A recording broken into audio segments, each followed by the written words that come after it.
Bueno, este es un ejercicio de la práctica. Vamos a ver cómo se hace. Tenemos dos matrices A y B que no tienen por qué ser cuadradas. Se trata de comparar el polinomio característico de A por B con el de B por A. Para empezar, bueno, A por B va a tener tamaño M por M. Una matriz cuadrada de tamaño M. Y B por A va a ser una matriz cuadrada de tamaño N. Así que los polinomios característicos no pueden coincidir. Pero lo que va a pasar es esto, que si M es menor o igual que N, bueno, uno va a ser menor o igual que el otro. Entonces el polinomio característico de A por B, que es una matriz de M por M, multiplicado por X a la N menos M, va a ser el polinomio característico de B por A. Entonces, las conclusiones son, si M es igual a N, entonces A por B y B por A tienen los mismos autovalores, porque en ese caso esta parte, X a la N menos M, desaparece. Si M es menor que N, aparece el polinomio característico de A por B multiplicado por X. Entonces, A por B y B por A van a tener los mismos autovalores si y solo si X divide el polinomio característico de B por A. Es decir, si 0 es un autovalor de B por A. Y existen ejemplos en donde M es menor que N y A por B es inversible. Que A por B sea inversible, entonces va a querer decir que el polinomio característico de A por B no va a poder ser el de B por A, en ese caso. Porque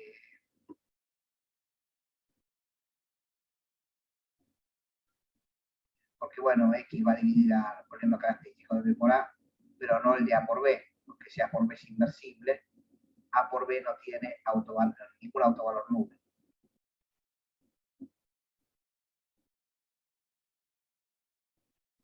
Bueno, el ejemplo más sencillo, evidentemente, es este. Acá M es 1, N es 2, A es 1, 0, y B es, con el vector columna, 1, 0. Entonces 1, 0 por 1, 0, A por B, daría la matriz de 1 por 1, que tiene 1 como único valor. Eso es una matriz inversible. En cambio, B por A da una matriz no inversible. La puedes calcular. O sea, 1, 0 por 0, 1 da 1 y 0 todos los manuales. 1 en la esquina superior izquierda. Bien. Entonces, ¿cómo se prueba esto? Bueno, se prueba que estas matrices M y N, estas dos matrices son de M más N, matrices cuadradas de M más N, de tamaño M más N. Bueno, esta tiene A por B en la esquina superior izquierda. A por B es una matriz de M por M. Entonces, este 0 que aparece acá va a tener que tener 0 columnas y N filas. Y B es una matriz de N filas. O sea, acá teníamos, A por B tenía M filas más N más N. Y bueno, M columnas, lo que pega justo con A por B, es M por M. Así que bueno, esta es esta matriz. Y acá de este lado es algo similar, pero los ceros los tenemos arriba. Este 0 es de M por M. Es una matriz cuadrada. Bueno, este va a tener que tener M filas, entonces tiene columnas. Y acá tenemos B, que tiene N filas. Con las M dan, el 0 de acá arriba dan M más N. Y M columnas. Bueno, y B por A es una matriz de N por M. Bien. Lo único que hay que saber es cómo se hace el ejercicio, nada más. Ahora tenemos que ver, entonces, que M es semejante a N. Entonces, el polinomio característico de M, ahora vemos que es semejante, pero vemos la conclusión. Supongamos que es semejante. El polinomio característico de M va a ser igual al polinomio característico de N. Y son semejantes, sucede eso. Ahora, el polinomio característico de M es el polinomio característico característico de A por B por el polinomio característico de este cero. ¿Ves? Esta tiene un aspecto triangular, ¿no? O sea que va a ser el polinomio característico de A por B por X a la M. Ahora, el de M va a ser el polinomio característico de B por A por X a la M. Bueno, lo que tenemos acá, ¿no? Esta igualdad que aparece aquí. Y bueno, entonces uno simplifica de X a la M y queda esto. Y con eso se termina el ejercicio, una vez que probemos que M y N son semejantes. Bueno, simplemente consideramos esta matriz C, que en la diagonal tiene la identidad, acá tenemos menos A, bueno, menos A tiene M filas y N columnas, así que esto está bien. ¿Dónde estaba? Acá, M filas y N columnas. Bueno, esta matriz C es inversible. Y la inversa es esta de acá. Similar, pero en vez de tener menos A, tiene A. Bueno, esto es algo típico con este tipo de matrices. Por ejemplo, con las matrices esas que son elementales. ¿Elementales? Sí, elementales. Bueno, veamos que C es la inversa de menos C. Como son matrices cuadradas, basta probar que uno de los productos, por ejemplo, acá tenemos C a la menos 1, que es C a la menos 1 por C. El candidato a C a la menos 1. No, este es el candidato, este es C. Y estoy multiplicando por el candidato inversa de C, pero a la derecha. Bueno, podemos multiplicar a la izquierda y va a ser similar. Pero en realidad ya sabemos que con que sea inversible de un lado va a ser inversible. Una matriz cuadrada. Bueno, ya se da cuenta. IM por IM da IM, menos A por 0 da menos A, acá tenemos IM, IM por A da A, menos A por IM da menos A, al sumar da 0. Y bueno, acá tenemos 0 por IM da 0, IM por 0 da 0, y finalmente la última fila por la última columna también da IN, ¿no? Da 0 por A y N por IN. Bien. Y ahora veamos cómo se conjugan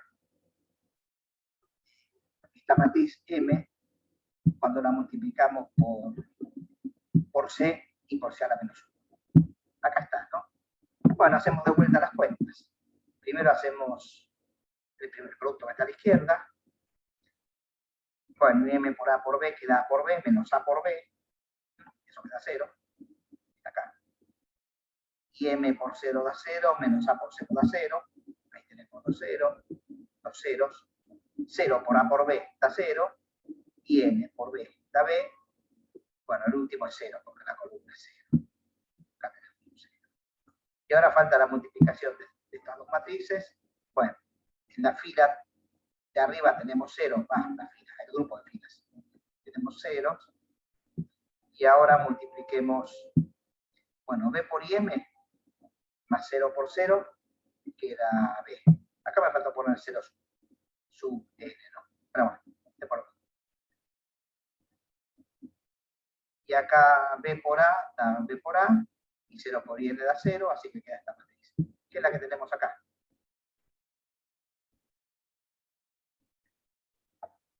Bueno, esto termina este ejercicio. Ahora vayamos a... Una pregunta, profe. Sí, dale. ¿Cómo se te ocurrió esa matriz, Porque yo estuve buscando así probar de esa forma, pero, o sea, Esto lo vi en algún lado. Después me acordé. Pero de todos modos, que a veces son medio naturales estas cosas, ¿no? Cuando uno se acostumbra a trabajar. Es un poco complicado, pero lo había visto yo esto, no lo hice yo ese ejercicio. Lo conocía, por lo menos claro. lo hice ahora, ¿está bien? Ahora lo recordé nada más. Sí, creo, Jorge, que aparecía en alguna cuenta que habíamos hecho acá mismo también. Sí, Una idea de este estilo, digamos. parecida, ¿no? Digo, como que son ideas para guardar y tener presentes también. Sí, No claro, hace falta que se te ocurra de cero, digamos. Una vez que uno la ve, la guarda en sus posibilidades. en la memoria. Y si no la buscan en algún lado, como, bueno, a ver si la encuentran, ¿no? Porque a veces, por ejemplo, buscar esto en internet por ahí es menos difícil. No, acá yo buscaría polinomio característico de A por B versus polinomio característico de B por A. Tal vez, y mejor en inglés. Tal vez eso aparezca. Dale, gracias. No, de nada. Ahora vamos al último ejercicio que voy a hacer de esta práctica, y que este ejercicio es uno que nos preguntaron la vez pasada y que no pudimos resolver porque lo encaramos mal. Entonces, yo le pregunté a los del turno de la mañana y Piombo me dio la punta de cómo hacerlo. Así que bueno, vamos a hacerlo, y el ejercicio es este, porque todavía ni lo dije. Bueno, dice CN, pero solo si usted dice que acá es un cuerpo de características cero. Dice C en el ejercicio. Entonces, toda matriz cuadrada de traza cero es semejante a una matriz que tiene ceros en la diagonal principal. Bueno, para empezar, esto no está dicho acá, pero si dos matrices son semejantes, tienen la misma traza. Y si una matriz tiene ceros en la diagonal principal, por supuesto que tiene traza cero. Así que es necesario que una matriz tenga traza cero para que sea semejante a una matriz que tiene ceros en la diagonal principal. El asunto es probar eso. Y la demostración se hace por inducción en el tamaño de la matriz. Profe, ¿qué significa cuerpo de características cero? Eso significa que en el cuerpo 1 más 1 más 1 más 1, y sumando así cualquier cantidad de veces que quieras, nunca da 0. O sea, no es como Z2, por ejemplo, que 1 más 1 es 0. Ok, bueno. O Z3, que 1 más 1 es 0. De paso te digo que Z2 se dice que tiene característica 2. Z3, como 1 más 1 más 1 es 0, pero 1 más 1 no. O sea, el 3 es el más chico, que al sumarlo 3 veces da 0, tiene característica 3. Z5 tiene característica 5. Eso es, ¿no? Bien, característica 0 es que nunca pasa eso. Se me preguntarán por qué característica 0 en infinito. Bueno, ya lo van a ver. Pero este es un nombre razonable. Entonces, bueno, procedemos por inducción en n. En el caso n igual 1 es trivial, por supuesto. Tenemos una matriz de 1 por 1. Si t traza 0, es la matriz nula.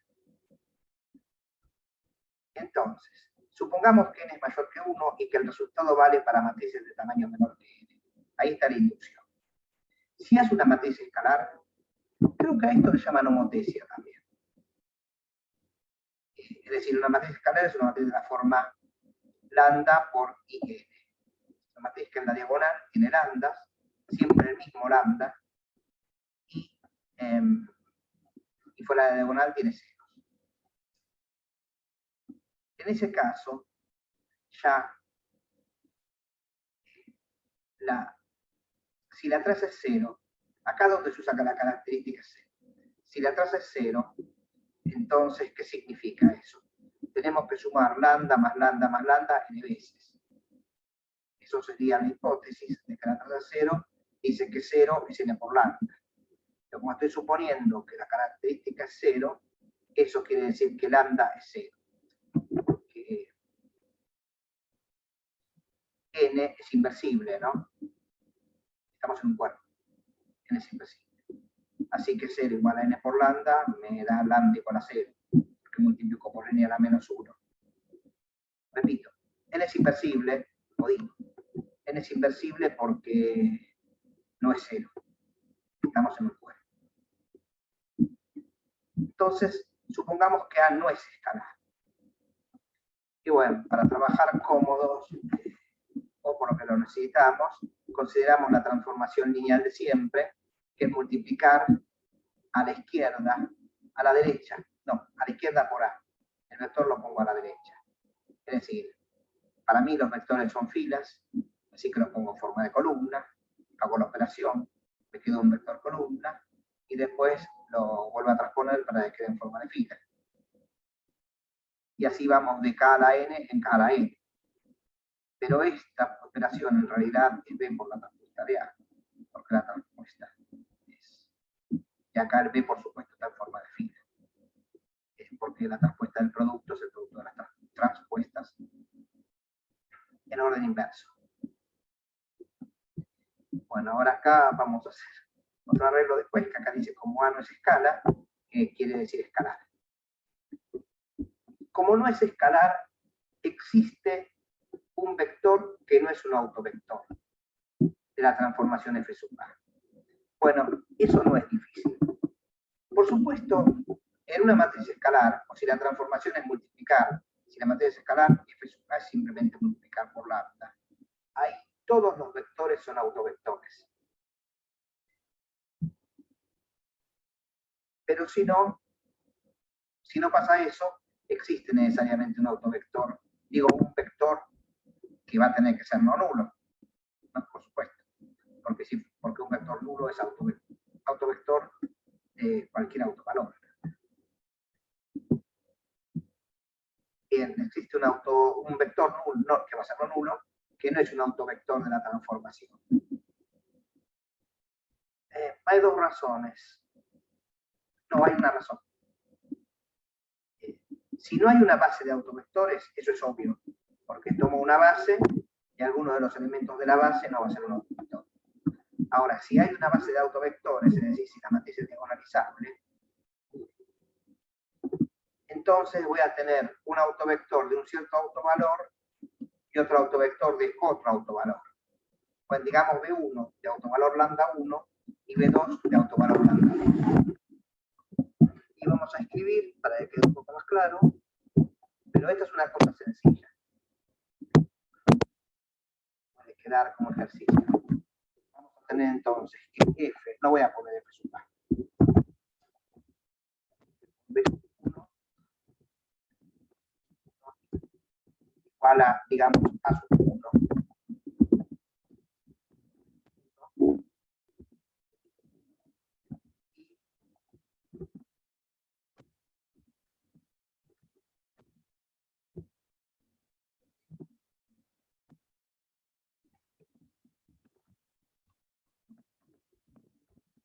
Con B2 y con un autovalor diferente. Si no, si estoy suponiendo, repito, el caso es que la matriz no es diagonalizable, tomo una base cualquiera y en esa base no puede estar formada por autovectores, porque si no la matriz sería diagonalizable. Así que tomo un vector de esa base que no sea autovector.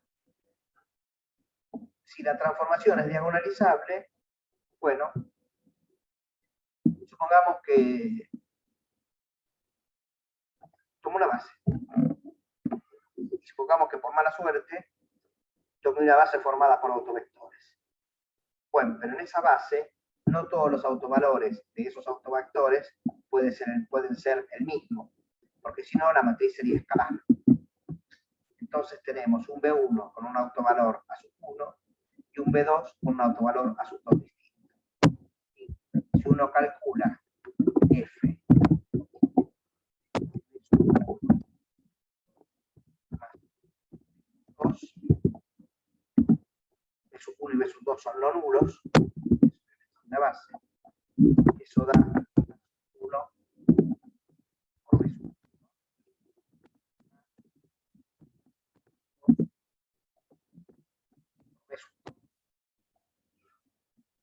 Esto no es algo por B sub 1 más B sub 2. Estos son independientes, la escritura es única.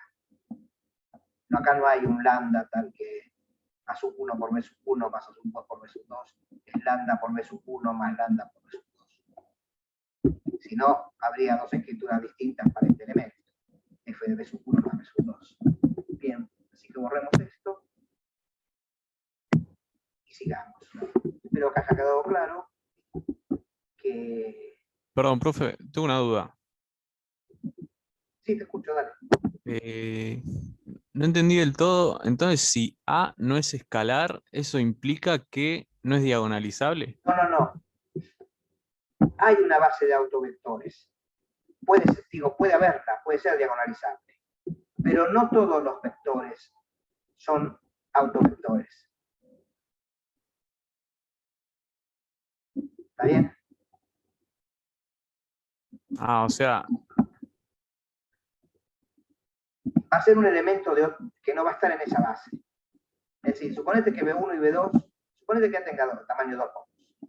Entonces, suponete que B1 y B2 sean una base de autovectores, pero de autovalores diferentes. Entonces, digamos que A por B1 te da B1, por ejemplo, y A por B2 te da menos B2. Uno con autovalor 1 y el otro con autovalor menos 1. Entonces, el vector B1 más B2, que no está en esa base, no es un autovector. ah, ya está, ya está. Ahí entendí. Genial. Gracias. Eso es lo único que necesito, que haya uno. Entonces, Profe, pero sí. una pregunta. Pero los proyectores no son escalares, ¿no? No, los proyectores no son escalares. Pero no tienen, pero todos los vectores son autovectores, ¿o no? No. Ah, Por ejemplo, si vos tenés un proyector, digamos, el proyector te manda XY en X, digamos, en X0, XY en X0. ¿Está bien? Entonces, claro, sí, sí. 1, 1, por ejemplo, el vector 1, 1 no es un autovector. Claro, sí, sí. Bien. Entonces estábamos acá. Como A no es escalar, decía, existe un cierto vector que no es un autovector. Bueno, ese vector tiene que ser nulo, por supuesto. Porque para mí el 0 es un autovector, ¿no? No sé qué opina el resto del mundo. Pero el 0 es un autovector de cualquier autovalor.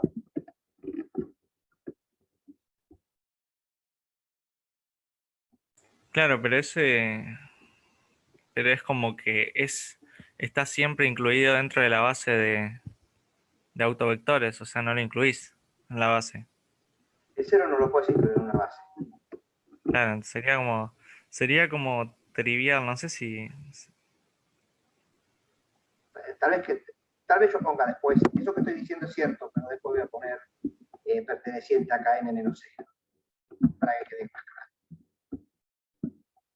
Entonces,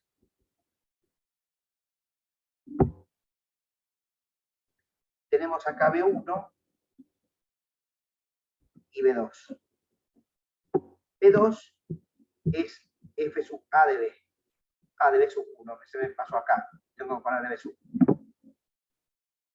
B sub 1 no es un autovector y considero B1 y B2, el conjunto este B1, B2, donde B2 es F sub A de B1. Ese conjunto. Profe, perdón, una consulta. B1 no puede ser 0, ¿no? Porque es LI con B2. B1 no puede ser 0, no por eso, porque yo digo que B1 no es un autovector y 0 es un autovector. Pero un autovector no es distinto de 0 siempre.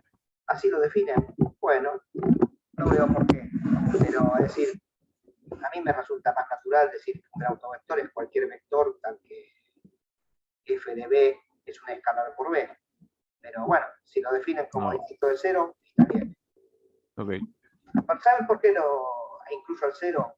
Porque yo quiero decir que el espacio de autovectores es un espacio, es un subespacio. De autovectores de un autovalor es un subespacio. Y si no, se lo tengo que agregar. Es una cuestión de notación o definición, nada más. Pongamos que entonces los autovectores son no nulos, así que acá voy a poner kn-0 después, para que quede más claro.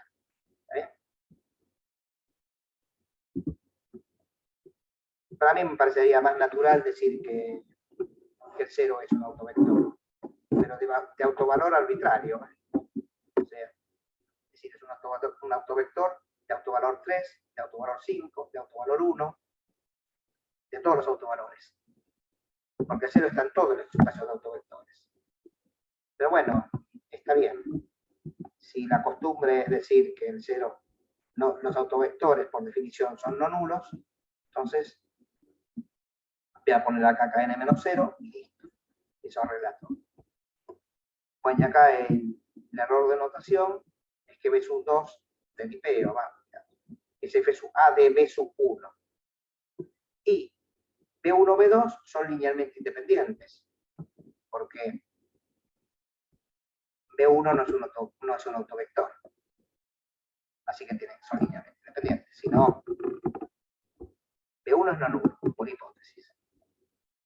Pues entonces ahora extendamos este conjunto linealmente independiente a una base cualquiera. Entonces, bueno, veamos cómo quedan estas cosas. A esta base la llamo B.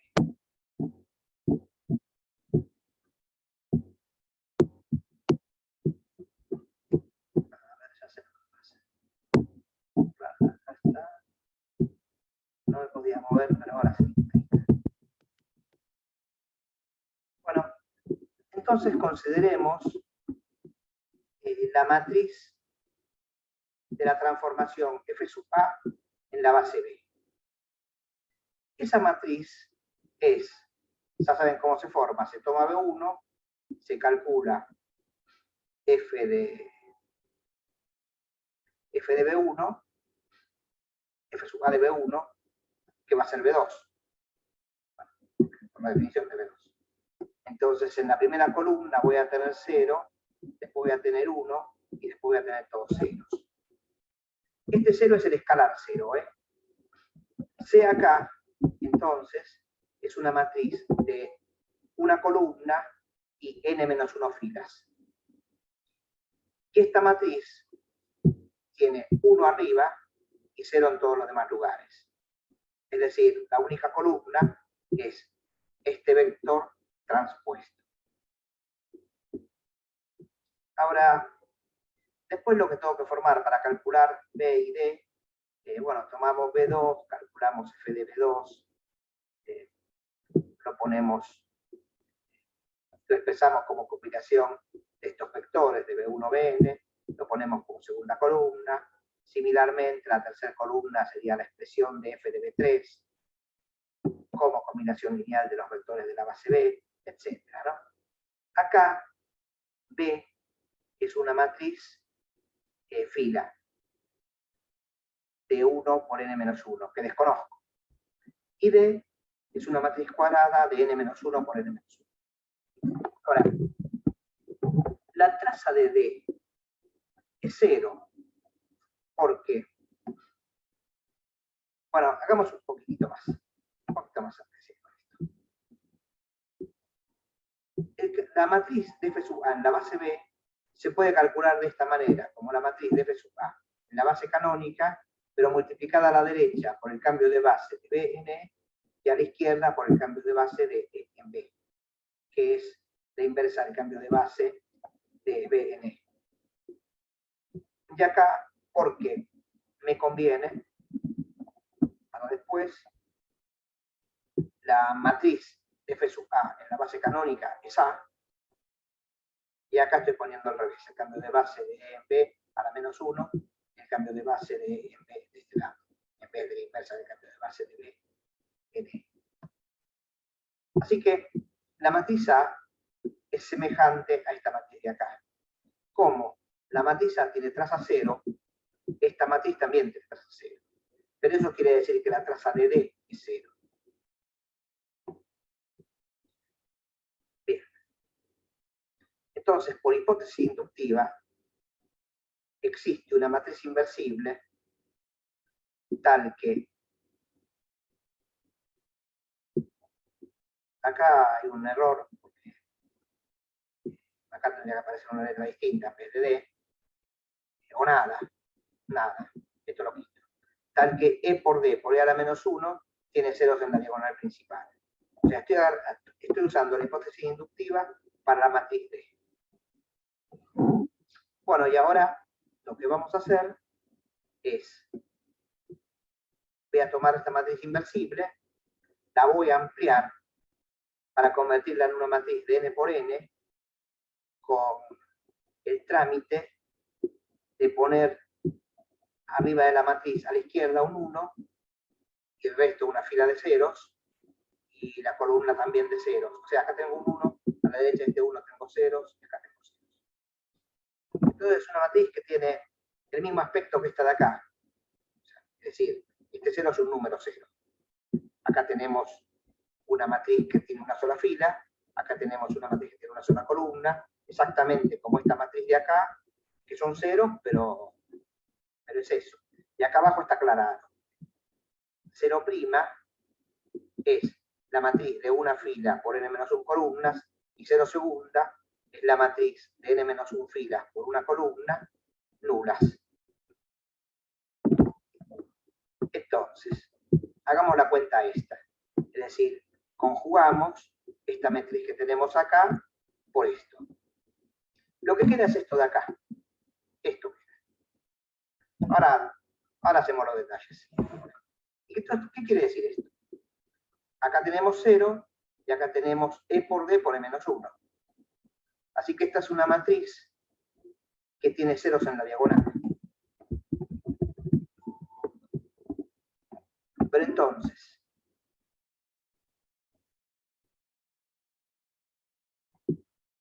estamos haciendo este producto por esta matriz, por esta. Pero esta matriz de acá, a su vez, es este producto que tenemos acá. Entonces volvemos a hacer lo mismo.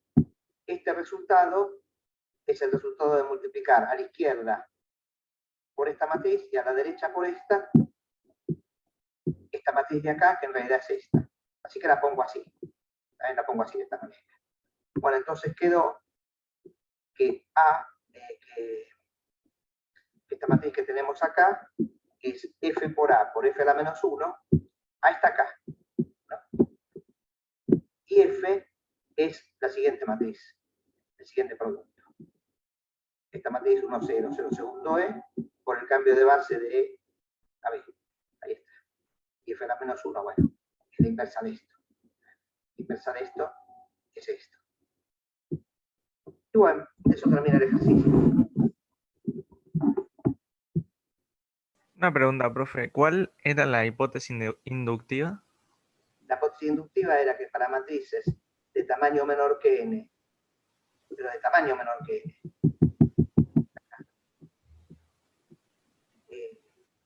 que tienen traza 0, esas matrices son semejantes a una matriz que tiene ceros en la diagonal principal.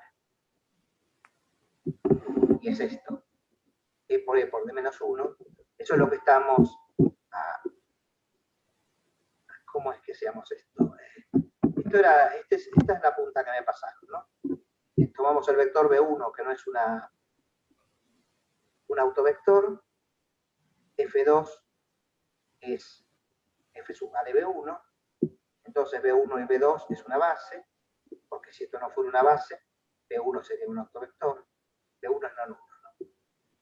Lo extendemos y entonces primero en esta base vemos que la matriz de F sub A en esa base tiene este aspecto. Como decía, esta B es una matriz de una fila y esta C es una matriz de una columna. Y D es una matriz de solo una columna, ¿no? Y por supuesto, esa columna tiene longitud n-1 y la B tiene longitud n-1 también. Y D es una matriz de n-1 por n-1. Y sabemos que F sub A, la matriz de F sub A en la base B, se puede escribir de esta manera, como multiplicar primero el cambio de base de E a B, que multiplica la matriz de F sub A en la base E, canónica, que multiplica el cambio de base de B a E. ¿Qué es esto? ¿No? Acá incluso estoy cambiando esto. Otra vez. Porque la matriz de F sub A en la base canónica es A. Bueno, entonces ahí se usa la hipótesis inductiva en este lugar. Uno sabe que la traza de esto es 0, la traza de A es 0, entonces la traza de esta, de cualquier cosa semejante a A también es 0, así que la traza de D es 0. Entonces, por hipótesis inductiva, se aplica a D la hipótesis inductiva. Existe una matriz inversible de n-1 por n-1. tal que E por D por E a la menos 1, esto hay que quitarlo, esto que está acá hay que quitarlo. E por D por E a la menos 1 tiene ceros en la diagonal principal. Entonces, bueno, ya ves cómo sigue.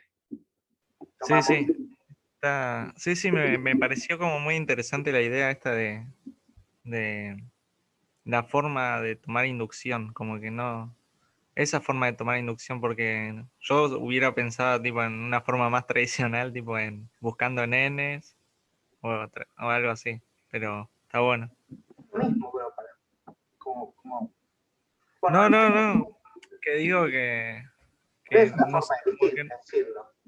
claro, sí, o sea, Pero como que es no estás inducción. usando una cantidad, por ejemplo, cuando haces inducción normalmente, viste que usás va en lo que yo conocía, que era, por ejemplo, si vale para n, vale para n más 1. Ah, bueno, acá pongo N Acá menos como que 1. sería, Sí, claro, está que si bien. vale, claro, Claro, sí, podés decirlo así, pero también a veces es muy útil decir, bueno, supongo, acá fíjate que estás suponiendo, hay una cosa que es, suponemos que n es mayor que 1, porque si no, n menos 1 me daría 0. Y yo quiero que el caso n igual 1 ya lo traté. En caso de acá te quiero probar, por ejemplo, para n igual 2.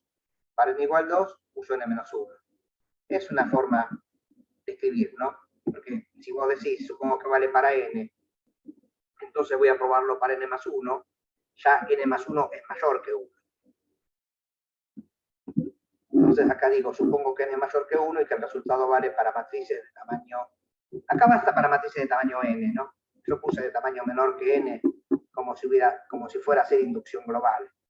Pero está bien. Sobra. Podría decir de tamaño n. Porque al fin y al cabo hago una inducción de tamaño n menos 1. Podría decir. ah, claro, tipo, claro, porque el tamaño de D es n menos 1, ¿no? N menos 1 por E. Claro, Sí, claro, ahí estaría la inducción. Está perfecto, bueno, está bien, es lo mismo eso. claro. Si acá estoy diciendo, estoy haciendo inducción global sin usarlo realmente. Bueno, espero que haya quedado claro. Ahora ya con esto terminamos lo de ahora, ¿no?